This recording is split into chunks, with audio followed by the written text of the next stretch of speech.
Okay, so welcome back to another video. In this video I'm going to be reviewing the Sony XAV-3005, I believe. If that's not right, the model number will be in the title or the description. I believe that's what it is. The video after this I'll be reviewing, comparing it to the Toto one I had before, which I made a review on. But in this one I'm just going to go through the general features and try and not shake the camera too much. So yeah, this is the home screen you get. It's a very similar size model. I think the screen is actually technically smaller, but much better quality, as you can already see. Well, I'm sure it doesn't come out as well on camera, but it's a lot brighter. It's a lot better for like when the sun shines on it. It's not as much glare, and it's much more responsive as well. So over here we've just got the if I just turn the volume on. Over here we've got the tuner, which he can really inspire. Was supposed to be off. You can set the best tuning memory, and it just puts down here it's like 3 rows of the best stations which have the best signal at the moment, and you can just swap through those, or you can press seek and it will find the next best one that might not be on this list, which is quite cool. So there's that. It does also have a DAB plus feature, but you do have to have a separate DAB antenna for that, for the digital one, which I don't have because I'm not interested in DAB radio. But the radio does support that, so that might be if that's what you're after, then you can do that. And the aerial plugs in just at the top right at the back. Is a little port for up there if you had an aerial. So you've got, because my phone's connected through Bluetooth. Because Android Auto is on, it's just going to go straight to my my contacts on my phone, because my phone's plugged in, but otherwise it would go through Bluetooth. And then if I wasn't connected through Android Auto, there'd be a Bluetooth music function, which is very quick. You can just yeah, as soon as you get in the car, turn the ignition on, this boots into life, and your phone will connect almost immediately and start playing pretty much whatever you were playing last time, which is very good. Being a Sony product as well, it obviously has extra bass modes, which don't, like, I don't know, Sony's always done very well with this. It doesn't destroy, like, it doesn't make the sound awful, like by making it too bassy, but it does give it a bit of extra punch. So I've always liked that.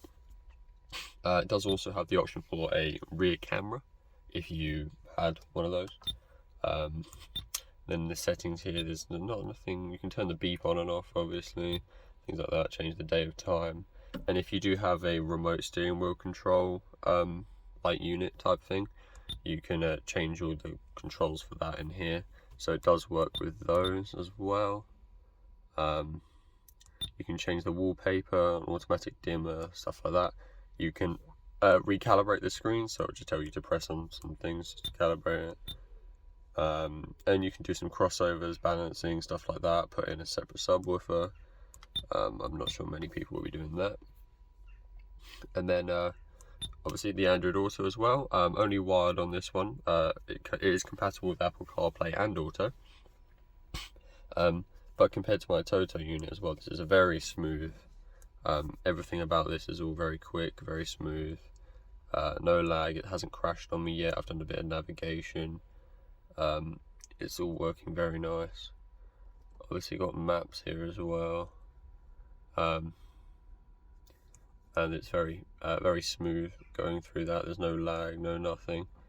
And so obviously if you turn your headlights on, it will go darker. Headlights off, it will go into a light view for driving in the day.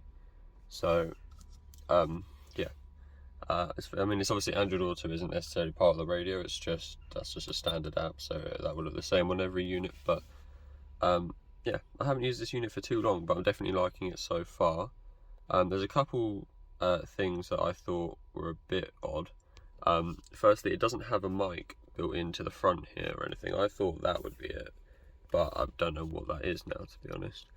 So you have to use the external mic, and I've just got it stuck on down there, along with my USB cable, which runs out, which is currently plugged into my phone for the Android Auto.